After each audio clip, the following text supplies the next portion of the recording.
As a 1,000-ton wild boar charged ferociously towards them, the man jumped onto the railcar at the brink of life and death to escape. Fortunately, an iron railing blocked it momentarily, allowing the two to narrowly avoid a fatal blow, but this only enraged the boar completely. It chased them madly from behind, and the two, terrified, desperately pressed the accelerator. However, they suddenly entered a low, dark mine tunnel ahead. At this point, they had no time to be scared and rushed in closely following the car. They thought the giant boar would get stuck at the tunnel entrance, but to their surprise, it forced its way in with brute strength, causing all the support pillars of the tunnel to collapse. The two dared not relax for a moment and fled forward frantically. If the boar caught up, its sharp tusks would surely cost them their lives. Just when it seemed they were about to escape, they found the track ahead blocked by debris. The man panicked and yanked the handbrake, but it was useless, and under the force of inertia, they crashed west. At the critical moment of life and death, fortunately, the wheels got stuck on a rock and stopped.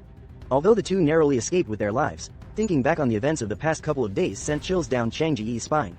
In the village where he lived, a series of murders had occurred, with all the victims being torn apart beyond recognition by an unknown creature, and even their internal organs were completely hollowed out.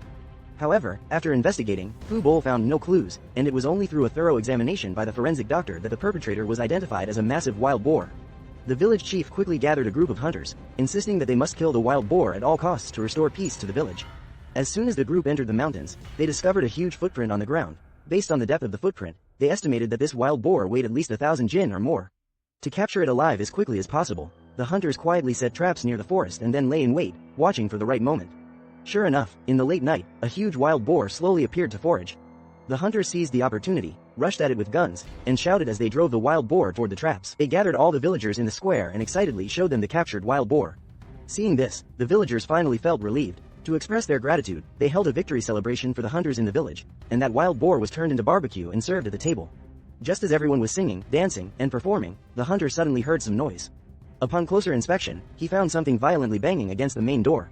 He cautiously picked up his hunting rifle and went out to check, but because it was too noisy inside the room, the villagers didn't realize that death was slowly approaching step by step.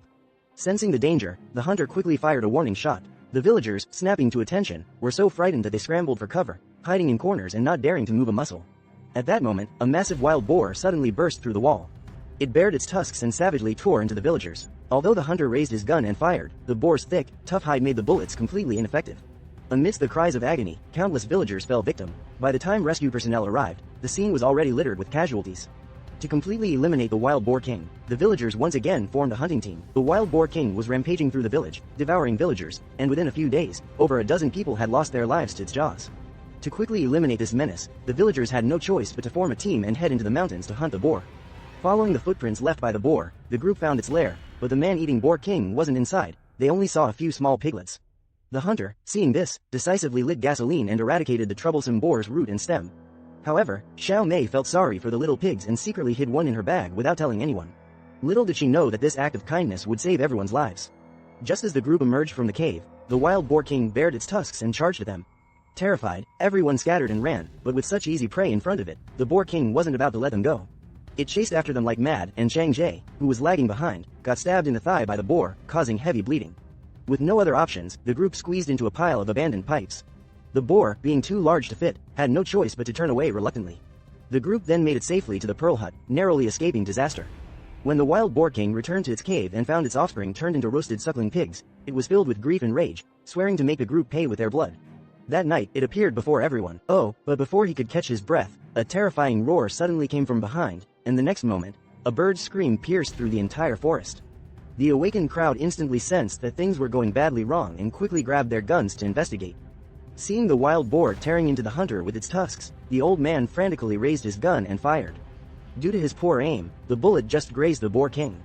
Panicked, he hurriedly worked the bolt to chamber another round, but in his extreme fright, it nearly jammed. Helpless, the old man had to use a red umbrella to attract the boar king's attention and lure it into a trap. The others intended to help the hunter down the mountain to seek rescue, but he insisted on using a piglet as bait to lead the boar king to the elevator shaft and crush it with the lift. After finalizing the plan, Chang Jie carried the piglet and sprinted all the way toward the elevator shaft. The eager boar king fell for it smoothly, charging headfirst under the elevator. As Xiao Mei activated the switch, the 1,000-pound lift descended swiftly, while the fiercely running piglet kept sprinting.